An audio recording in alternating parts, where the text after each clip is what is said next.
আসসালামু আলাইকুম। ইসমি মেহেদি another new video.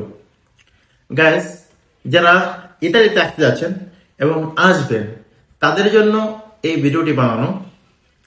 যারা ইতালিতে বর্তমান যেই সাইড দিয়ে আসেন, অবৈধ আসেন বা বৈধ হয়েও যদি ইতালিতে আসেন, এবং যারা অবৈধভাবে ইতালিতে আসতেছে যে পথে হোক, হয়তো সে লিবিয়া হয়ে আসতে পারে, হয়তো বা সে রোমানিয়া হইতে আসতে পারে, হয়তো বা সে বুলগেরিয়া বা অন্যান্য দেশগুলো, মন্টিনিগ্রো হয়ে, আলবেনিয়া হয়ে আপনারা ইতালিতে আসতে পারবেন।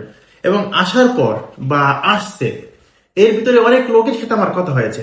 যেমন কমতে জানেন আপনারা, আমার একটা দোকান আছে, এই দোকানে অনেক লোক এসে অনেক কিছু শেয়ার করে, কারণ তাদের ভিডিও ফুটেজ বা সংগ্রহ করা সম্ভব হয় না, এই জন্য আপনাদেরকে দেখাইতে পারি না। যাই হোক, যদি আপনি মনে করেন ক্রোয়েশিয়া থেকে যদি আপনি ইতালিতে আসেন, তারপর আপনার বর্ডার ক্রস করতে হবে, তারপরে আপনার ইতালিতে পা দিতে হবে।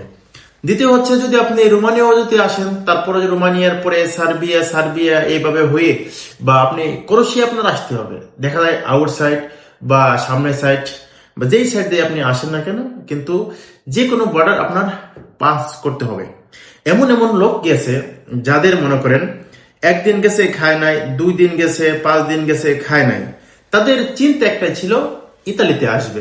কারণ যাদের ইউরোপের নেশায় মাথায় ঢুকছে, তারা কিন্তু খাওয়া দাওয়া বলেন, যাই কিছু বলেন, তারা কিন্তু চিনতে একটাই থাকে যে আমার ইতালিতে যেতে হবে, যে হালে হোক। যেমন মনে করেন যে লিবিয়া থেকে যারা মনে করেন যে এই ভূমন্ত সাগর পাড়ি দিয়ে ইতালিতে আসছে, তাদের মৃত্যুর কোনো কিন্তু ভয় নাই। তাদের একটাই চিন্তা যে তাদের ইতালিতে আসতে হবে এবং ইতালিতে এসে তার ফ্যামিলি এবং তার সবকিছু মিলিয়ে তার ভালো থাকতে হবে। এই চিন্তা ভাবনা করে কিন্তু তারা ইতালিতে পাড়া দেয়। আচ্ছা, যখন লিবিয়াতে আসে, ল্যাম্পোদোসায় এসে তারা পৌঁছায়, পরবর্তী সময় তাদেরকে অনেক ধরনের ক্যাম্পে রাখা হয়। যাই হোক, তাও একটা সুন্দরভাবে তারা খাইতে পারে, কারণ একটা তাদের বাসস্থান থাকে, সুন্দর একটি ক্যাম্প থাকে।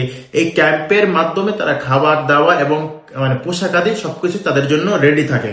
আচ্ছা, যারা মনে করেন যে বাই পড়তে আসছে, হয়তো রোমানিয়া বা আপনার রোমানিয়া, সার্বিয়া বর্তমান তো অনেক ভিসা হচ্ছে বা অনেক ভিসা দিচ্ছে দালালরা। যাই হোক, অনেক লোক আসছে, আসার পর তারা গেম মেরে অথবা 3 লাখ 4 লাখ যে যার কাছ থেকে নিয়ে পারে, হয়তো বা যে কোনো বর্ডার দিয়ে হাঁটাইয়া মনে করে আনছে। অনেক লোক রয়েছে যে নাকি একটা ব্যাগের ভিতরে মনে করেন যে 5 কেজি সামান রাখছে। 5 কেজি, ধরেন 5 কেজি সামান, সেই লোক 5 কেজির ভিতরে হয়তো কিছু চিরা অথবা মুড়ি অথবা খাবার রেখেছিল, যাতে পায়দল যত আমার যেতে হবে, এই পথের মধ্যে আমার কিছু খেতে হবে। দেখেন, সেই মানুষগুলো যখন তারা সফর করতে শুরু করলো, সফর করা অবস্থায় তারা কিন্তু প্রতিমধ্যে কিছু খেয়েছে, এমন না যে খায় নাই, কিছু খেয়েছে এবং রাখছে। এবং কিছু পানি, মনে করেন একটা বোতল পানি আনার সুযোগ সুযোগ হয়েছে তাদের, আনছে, পানি ফুরে গেছে, এখন কি খাবে? তখন কিন্তু তাদের কলজেটা শুকিয়ে যাচ্ছে। এমন এমন কথা বলেছে তারা যে এমন কলিজা শুকিয়ে আসছে, তারপর গাছের পাতা বা অন্যান্য কিছু খেয়ে বা চাপ চিবিয়ে মনে করেন যে তাদের রস খাইছে। দেখেন, এত কষ্ট করে মানুষ ইউরোপে আসার জন্য, যারা আমেরিকা যাওয়ার জন্য তো তারা আরো বেশি বড় ধরনের কষ্ট করে। যাই হোক, এই লোকটার মুখের কথা যে আমরা যখন ইতালিতে আসছি, যাই হোক আমরা ক্যাম্পে উঠতে পারি নাই, ক্যাম্পে না উঠে এই দিক ওদিক ঘুরছি। এখন কোথায় যাব, কোথায় কি করব, এই শীতের সময়, এই কয়েকদিন আগের কথা, এই শীতের সময় কি করব? তখন তাদের নাকি একটি পুলিশের কোনো গাড়ি অথবা ওই এলাকার মানুষ নাকি তাদেরকে একটা নম্বর দিছে বা অমুক কস্তরায় যাও, একটা ঠিকানা দিছে, তারা ওইখানে গেছে। যাওয়ার পর একটি দরখাস্ত লিখছে যে আমরা অমুক জায়গা থেকে অমুক জায়গায় আসছে, আমার একটা আশ্রয়ের ব্যবস্থা করে দেন বা আমার একটা পারমিশন দিয়ে সৌজন্য দেন। যেহেতু আবেদন তারা চেয়েছে, তারা বলছে ঠিক আছে, তোমাদের আবেদন গ্রহণযোগ্য, তোমাদের আবেদন আমরা নিয়ে নিচ্ছি। আচ্ছা, যখন তাদেরকে নেওয়া হয়েছে এবং অন্য যে সংস্থাগুলো আছে, যেমন ইতালিতে কিন্তু অনেক ধরনের সংস্থা আছে, ওই সংস্থাগুলো লোক থাকে, পাটে পাটে তাদেরকে দেওয়া হয়। যাই হোক, ওই লোকগুলোকে তখন মনে করেন যে পাটে পাটে যখন মিলানে আছে, তখন আমার সাথে দেখা হয়েছে, তখন এই ঘটনাটি ঘটেছে তাদের সাথে। দেখেন, জীবন যুদ্ধে যখন আপনি সাকসেস বা ভালো কোনো কিছু করতে চান বা করবেন, তখন কিন্তু দেখেন আপনার জীবনের লড়াই আপনাকে করতে হবে, আপনি যেখানে থাকেন। দেখেন, 10 জন লোক যদি সফর করে ওর ভিতর থেকে একজন মারাও যায়, তারপর মানুষ চিন্তা করে আয় হায় এই লোকটা আমার সাথে আসলে ভালো হতো, কিন্তু ওই মুহূর্তে কিন্তু আপনাকে টানার তাদের সময় থাকে না। তখন ওই লাশ হোক বা যেই হোক, ওটা ফেলাই দিয়ে কিন্তু তারা সামনের দিকে চলতে থাকে।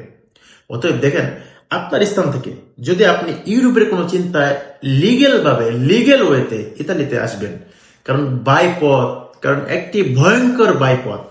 মনে করেন যে বাইপথে যে লোকগুলো আসে, বিশেষ করে তারা একমাত্র তারা জানে। যারা পায়ে হেঁটে তারা গেম দেয় তারা তো মারাত্মক মনে করেন, আবার যারা লিবিয়া হয়ে আসছে তারাও মারাত্মক। অতএব ইতালিতে আসেন, কোনো সমস্যা নেই।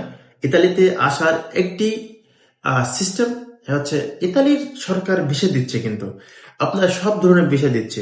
এগ্রিকালচার ভিসা দিচ্ছে, স্পন্সর ভিসা দিচ্ছে, আবার আপনার ফ্যামিলি ভিসা দিচ্ছে, সব ধরনের ভিসা, কিন্তু ডোমেস্টিক ভিসা দিচ্ছে। এই ভিসার মাধ্যমে যদি আপনি আসেন তাহলে তো মাশাআল্লাহ অনেক ভালো।